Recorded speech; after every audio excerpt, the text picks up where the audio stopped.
വയ്യാണ്ടായി. സൗണ്ടൊക്കെ പോയി, പറ്റണില്ല. ടെൻറ്റിലെത്തി ഫ്രഷായതിനു ശേഷം ഞാനെടുത്ത പാക്കേജിലുണ്ടായിരുന്ന ട്രെക്കിങ്ങിനാണ് പോയത്. ഒരു 5 കിലോമീറ്റർ അപ്പ് ആൻഡ് ഡൗൺ ഉള്ള ഒരു ട്രെക്കിംഗ്. പോകുന്ന വഴികളൊക്കെ നല്ല കോട നിറഞ്ഞതും മഴച്ചാറ്റിലും ഒക്കെ ഉണ്ടായിരുന്നു. ആദ്യത്തെ 15 മിനിറ്റ് വലിയ കുഴപ്പമൊന്നും ഉണ്ടായിരുന്നില്ല. മുകളിലോട്ട് കയറുന്തോറും ട്രെക്കിങ്ങിൻ്റെ സ്വഭാവം തന്നെ മാറി. എനിക്ക് വളരെ കഠിനമായിട്ടാണ് തോന്നിയത്. കുറേ നാളായിട്ട് ശരീരം നനങ്ങാണ്ട് നടക്കുന്നതുകൊണ്ടായിരിക്കാം. ഈ ട്രെക്കിംഗ് എനിക്ക് പൂർത്തിയാക്കാൻ കഴിയുമെന്ന് സംശയം തന്നെയായിരുന്നു. ഞങ്ങളെ നയിച്ച ഗൈഡ് വളരെ ഹെൽപ്ഫുള്ളായിരുന്നു. ട്രെക്കിങ്ങിൽ കോംപ്ലിമെൻ്ററി ആയിട്ട് അട്ടകടിയൊക്കെ കിട്ടി. കൂടെ ഉണ്ടായിരുന്നവർ തീപ്പെട്ടിയൊക്കെ എടുത്ത് കത്തിച്ച് അട്ടയെ കളഞ്ഞു.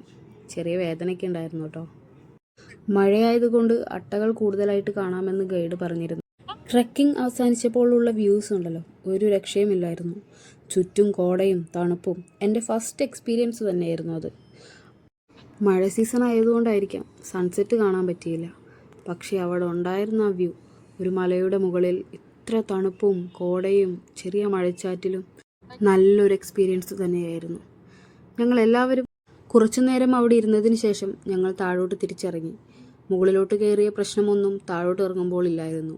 മഴ പെയ്തതുകൊണ്ട് നടക്കുമ്പോൾ സ്ലിപ്പാവുന്നുണ്ടായിരുന്നു. ചെറുതായിട്ട് വീഴുകയും ചെയ്തു.